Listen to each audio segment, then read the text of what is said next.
Today on the channel we'll be comparing two very similar instruments. These are both cornets, though of different origin. There are cornets that are based on the UK shepherd's crook design. You can see there's a crook in the tubing there. It's referred to as a shepherd's crook.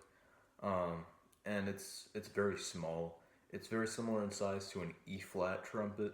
I don't have mine with me right now, but I would show you guys.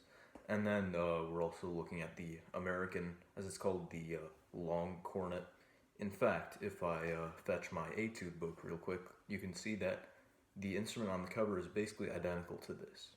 This is the Getchell Cornet Studies book, and you can see that it's essentially just the same instrument, different maker or whatever, but I mean it's very similar. And this was written for the cornet. I'll be playing an etude on this and sort of switching between the two at each phrase point, just so you can sort of get an idea for the sound of each. I don't know how well my phone camera will pick it up.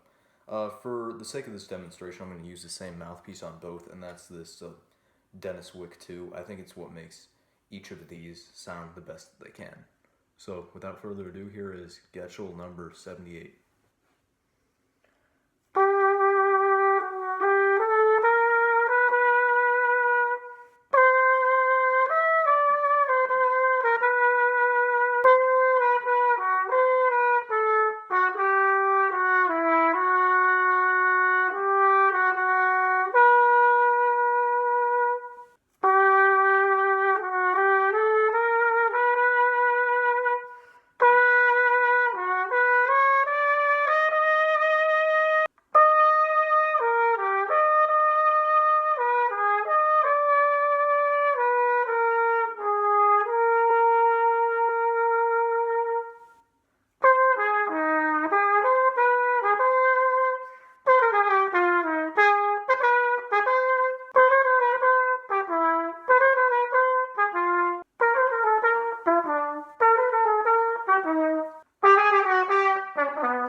Now, I'm sure you guys just want a straight answer. Which one of these do I like more?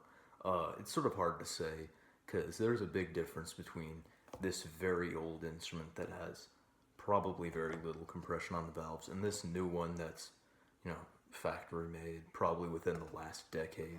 Definitely within the last decade. It's basically new. But, obviously there's a little bit of a difference between the two, and they perform in different ways, really. This one's easier to make a sound on, I suppose. Well, no, let me rephrase that. This one's easier to make a sound on. This one's easier to put the right amount of air in. This takes a lot of air. I mean, this is a big instrument.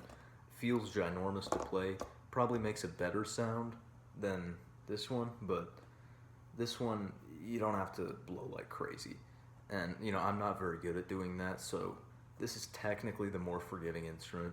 But, as with any old instrument, it doesn't do too well in either the high or low ranges, especially the low range. The low range is just like non-existent on this horn. I'm lucky that etude didn't go too low, otherwise I'd be getting a lot of comments over that. This one plays quite well in the low register.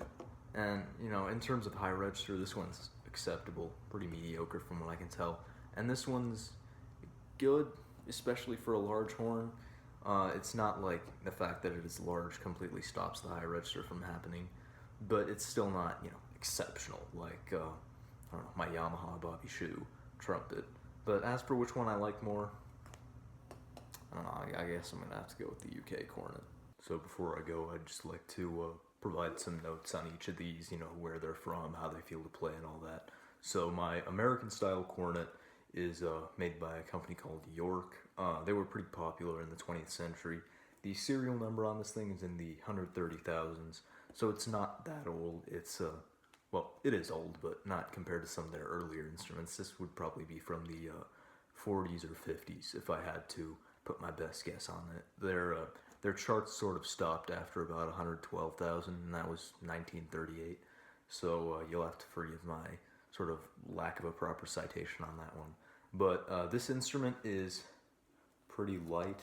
It is their student model, so it's not the best they have to offer. And of course, it's pretty old, but it sounds fairly nice. However, here's the thing. You have to use something like a Dennis Wick 2 on this. If you use what I've got in it right now, which is a 3C trumpet mouthpiece on a cornet shank, basically, as Blessing usually does.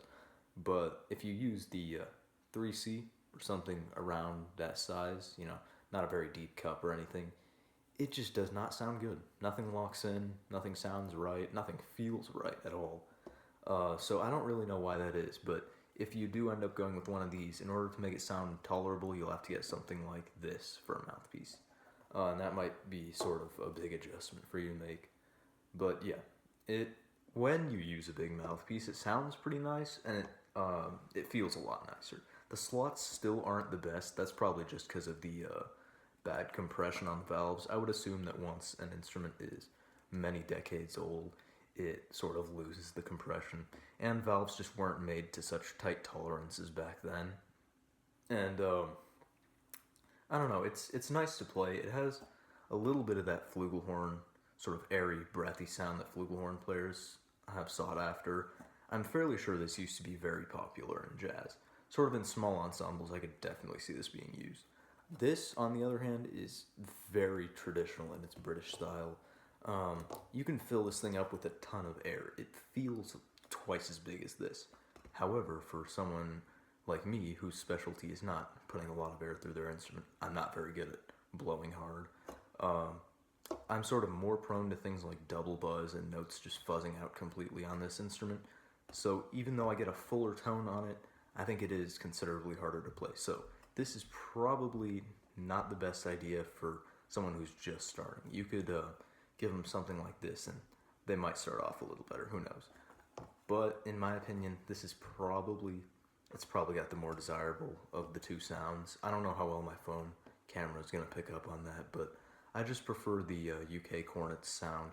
It's very powerful, but also very mellow at the same time, so it's just a really rich sound.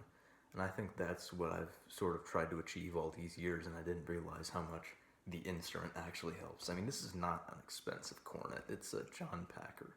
It's like, I don't know, a few hundred. So, and I got it for 150, 160. So, I don't know, these were both really cheap, and they both work quite well. So, that was a comparison between the American long cornet and the UK Shepherd's Crook cornet. Hope you enjoyed.